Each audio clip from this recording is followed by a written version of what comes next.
Welcome everybody, welcome. It's an absolute esteemed honour to have you here today.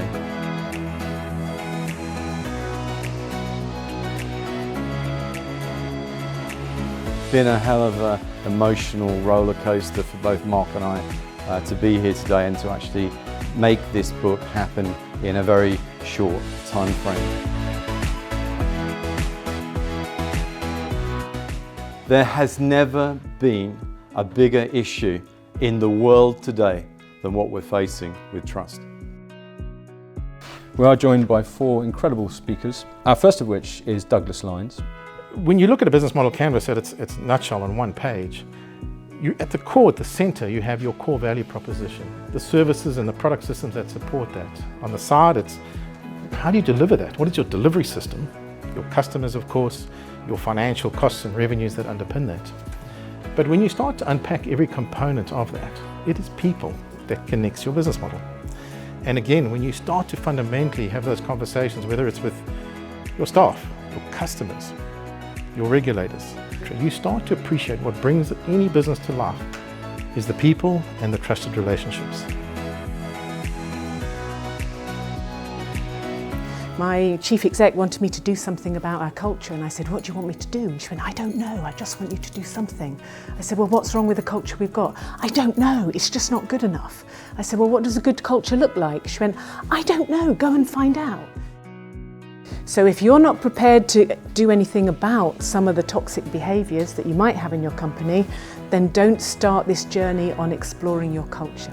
Whenever I show that to a leadership team, there's always a kind of wry smile. And then my next question is, are you all thinking about the same person? And generally they are. Okay, is anybody brave enough to say who that person is? No. Another one of my pet authors is a gentleman named Patrick Lencioni. And he talks about the concept of job misery. And job misery is exactly what's implied there, is it says that where people are at in their lives and everything, but with their job, is it, I'm gonna take a wild guess and say at some point in each of your lives, on Sunday night, you had a little bit of stress, a little bit of concern about getting up and going to work on Monday morning. Okay, that's job misery and how it manifests itself. And job misery is something that happens to a lot of different people, and it's very personal. For some people, it's a case that their expectations and their compensation aren't aligned. In other cases, it's a case that they work for a tyrant or they work in a toxic environment that they don't feel like they can be out of there.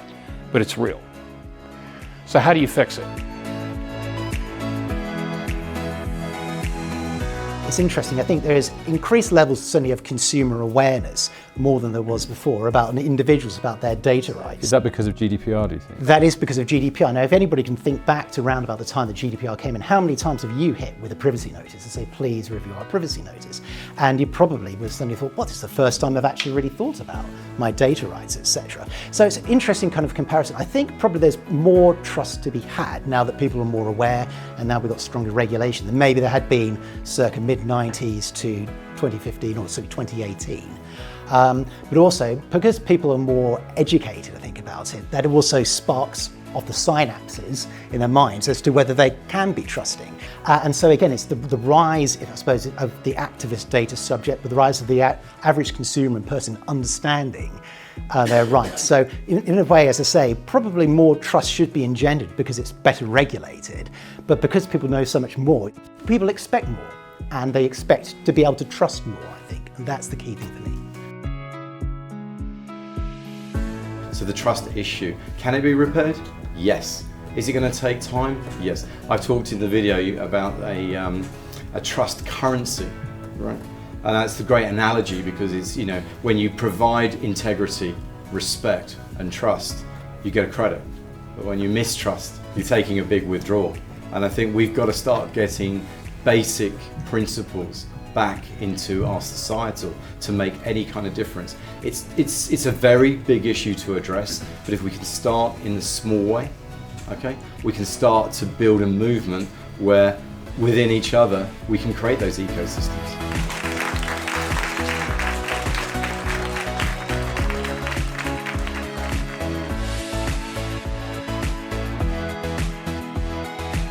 I think it was a great event.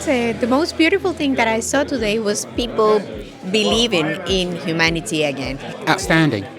The passion and compassion in the room today was phenomenal. This question of trust, which is so real and so powerful, and in my view, the solution for a lot of our problems at the moment. I enjoyed the diverse perspectives and a lot of detail, I think. I think sometimes events like this can be a little bit high level, but we really got into the detail, so I'm quite happy with the discussion. I think it really opened my mind a bit more to the various aspects of trust and how broad the definition should be, and how narrowly we think about it, especially in the corporate sense. You know, there was some captivating data which was shown that how much trust adds value to the companies, and I feel I've never thought about trust in that way. I think the key message is your business is going to boom if people trust in you.